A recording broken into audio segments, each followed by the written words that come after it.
Hola, hola cinéfilos, les habla Pepe Bomba y hoy les traigo el análisis del Guardián y el Verdugo. Como siempre asumo que ya han visto las películas, por lo que este video estará plagado de spoilers.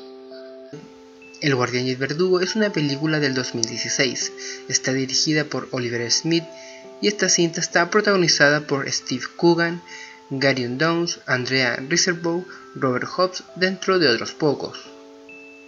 La historia está ambientada en Sudáfrica de 1987, año en que se ejecutaron a 164 personas en el corredor de la muerte de Pretoria. John Weber es el abogado encargado de defender ante un juez a Leon, un joven guardia de la prisión de máxima seguridad de esta ciudad, traumatizado por todas las ejecuciones que ha presenciado. Tal vez lo más crudo e impactante de toda la cinta es el saber que está basada en hechos de la vida real, y que la discusión de la pena de muerte es un tema que se sigue sosteniendo hasta el día de hoy. En cuanto a temas técnicos, la dirección es bastante estándar. No destaca mucho la dirección fotográfica ni la música, y si bien los actores son buenos, tampoco dan actuaciones memorables. Con todo, aun siendo una película del montón, logra transmitir toda la carga emocional que conlleva este tema, ya sea estando a favor o en contra. Esto es logrado con una trama que nos intriga desde el inicio, ya que no tarda en entrar de lleno en la trama, mostrándonos los asesinatos que serán juzgados durante la película. Y como si ello fuera poco, el caso es tomado por un abogado que está en contra de la pena de muerte. El presunto asesino trabajó como guardia en el pabellón de la pena capital, y además no quiere ser representado por nadie. Estas intrigas se envuelven con la conmoción propia del tema. El director sabe hacernos generar empatía con Leon, quien, a fin de cuentas, es un asesino a sangre fría, y es precisamente esta disyuntiva moral la que la convierte en una película interesante de analizar, ya que uno logra sentir lástima por el protagonista, a pesar de saber desde un comienzo que es un asesino. Y toda la explicación que se da durante la película de por qué llegó a cometer dichos crímenes nos da una buena aproximación de lo que implica la pena de muerte. Todo el horror, la frialdad que provoca en las personas que la ejercen y la deshumanización, y no solo de los reos, sino de los guardias, los jueces, los abogados y de todos los miembros de un sistema penal que avala esta sanción. Y como se podrán imaginar, no es coincidencia que haya escogido esta cinta para analizar esta semana. Veamos qué sucede en la realidad chilena hoy en día. En la actualidad, la pena de muerte fue derogada el año 2001 mediante la Ley 19.734 durante el gobierno de Ricardo Lagos Escobar, reemplazando la pena capital con la del presidio perpetuo calificado, sin poder optar a la libertad condicional sino solo una vez transcurrido 40 años de privación de libertad efectiva. Todo ello con la leve salvedad del caso de la justicia militar, donde la pena de muerte se mantiene para los tiempos de guerra.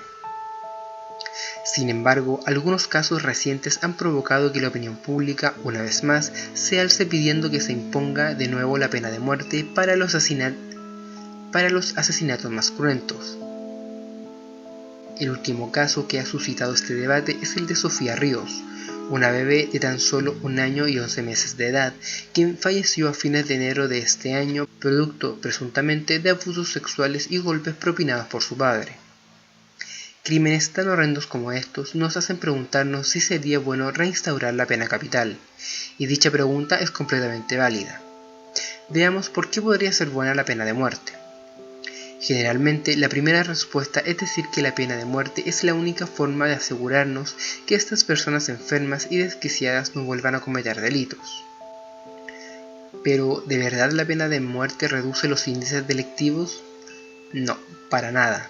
Amnistía Internacional ha revelado cifras sobre los delitos cometidos en países donde está instaurada la pena de muerte, centrándose obviamente en los ilícitos cuya sanción es esta medida. Y la verdad que no hay una disminución considerable. Las cifras más recientes recopiladas en países donde no existe la pena capital no demuestran que la abolición haya producido efectos negativos en la sociedad. En Canadá, por ejemplo, el índice de homicidios por 100.000 habitantes descendió del 3.09 en 1975, un año antes de la abolición de la pena de muerte para el delito de asesinato, hasta el 2.41 en 1980, y desde entonces ha permanecido relativamente estable. En 1993, 17 años después de quedar abolida la pena capital, el índice de homicidio era de 2.19 por 100.000 habitantes, un 27% inferior al de 1977. El número total de homicidios sobre los que se informó en el país descendió en 1993 por segundo año consecutivo, sin dejar de mencionar que, tanto Canadá como en Estados Unidos, un país donde sí se aplica la pena de muerte, los índices de homicidios se mantienen estables, con sutiles variaciones, pero esta línea constante es mucho mayor en Estados Unidos que en Canadá. En contraposición, en algunos países más desarrollados con menos índices delictivos tales como Dinamarca, Islandia, Noruega y Suecia, por mencionar solo algunos, no está aprobada la pena de muerte, pero esto lo profundizaré más adelante. Y si lo pensamos bien, en la gran mayoría de los homicidios no se tienen en cuenta las consecuencias legales al momento de cometerlos. Siendo prácticos, ¿cuántas personas creen que analizan los pros y los contras para matar y dentro de aquellos contras sopesen la pena de muerte? No digo que no los haya, solo digo que son los casos ínfimos. Y si esto sucede con los homicidios, con mayor razón sucederá en las violaciones. Las personas que cometen estos delitos son personas enfermas y bastante irracionales, por lo que no van a pensar en la pena de muerte al momento de violar o asesinar. En suma, la pena de muerte no disuade de cometer delitos.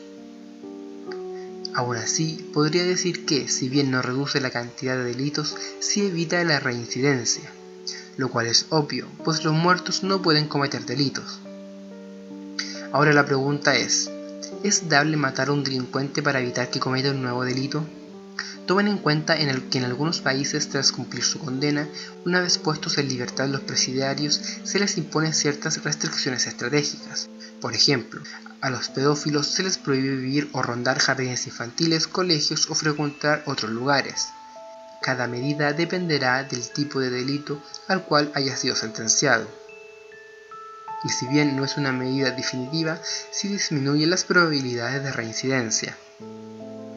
Como ya mencioné antes, los países con menos índices de criminalidad, además de tener un sistema de educación pública bien fortalecido, tienen sistemas penitenciarios que buscan la reinserción social de los presidiarios.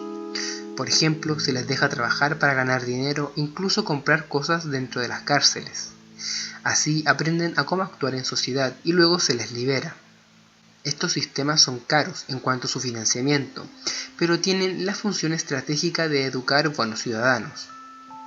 Como verán, en países más desarrollados no solo está prohibida la pena de muerte, sino que además invierten una gran cantidad de dinero en sus sistemas penitenciarios y pareciera que tal sistema incide directamente en su bajo índice delictual y de reincidencia. Las cárceles en Escandinavia no tienen cercas ni personal de seguridad. En lugar de cercas hay campos y en lugar de seguridad, profesores. La rehabilitación o reinserción de un individuo en la sociedad tras años de prisión hace parte de la política criminal de casi todos los países del mundo, pero muy pocos logran hacerlo en realidad. La educación juega un papel fundamental. Hay quienes alegarán que estos sistemas gastan mucho dinero, el cual proviene de los contribuyentes por medio de los impuestos, y que es injusto que se utilice para dar confort o educación a personas que no se lo merecen. Pero este argumento, al igual que la gran mayoría de los que están a favor de la pena capital, viene más desde la emocionalidad que desde la razón.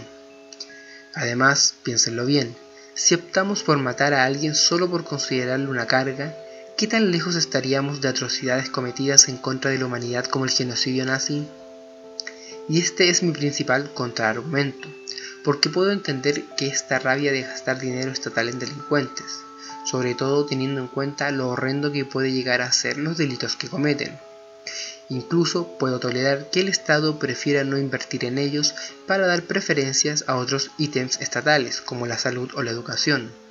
Pero aún con todo ello hay límites, como por ejemplo la dignidad humana. Como ya van viendo, no hay argumentos lógicos ni racionales para establecer esta sanción. Entonces, ¿por qué se discute tanto? Tengo una teoría que está muy relacionado con este último punto que expuse. Y es que la pena de muerte es un tema en exceso sensible, y todos los que la piden se basan en argumentos viscerales, nacientes desde la rabia, la ira y el rencor. Son argumentos emocionales que no se sustentan en razones objetivas o empíricas. La mejor demostración de este punto es que las voces por la pena de muerte solo se alzan cuando se dan este tipo de casos o noticias polémicas. Piénsenlo bien, si la pena de muerte no disminuye la criminalidad y si hay otros medios menos lesivos para evitar que el delincuente reincida, ¿por qué seguir pidiendo la muerte? Para satisfacer la necesidad de justicia de las víctimas o sus familiares, dirán algunos. Pero en el fondo lo que están defendiendo es una venganza, y lo que piden es una institucionalización de la venganza en desmedro de un juicio justo y racional. Y si se fijan bien, yo no apelo ni a la ética, ni a la moral, ni al bienestar de los delincuentes, solo a hechos. Esto sin mencionar qué pasa si se condena erróneamente a un inocente, o que, al saber que existe la pena capital, los delincuentes se tornan más agresivos cuando van a ser apresados, y así un sinfín de desventajas de esta medida. Ahora, sé que hay más argumentos a favor de la pena de muerte, pero es imposible abordarlos todos en un solo video, así que si ustedes saben algunos o creen que hay algunos que son interesantes de discutir, pueden dejarlos en la caja de comentarios. Y bueno, cinéfilos, eso ha sido todo por hoy. Como se habrán dado cuenta, este fue un video diferente, y me centré más en la temática social que en la película en sí. Pero si este tema les agrada, en el futuro puedo subir nuevos videos que también hablen de la pena de muerte, directa o indirectamente. Si les gustó el video, denle like, suscríbanse y compártalo con sus amigos. Como siempre dejaré los links de mis fuentes y referencias en la descripción y no olviden seguirme en mis redes sociales. Eso ha sido todo por esta semana y nos vemos la próxima.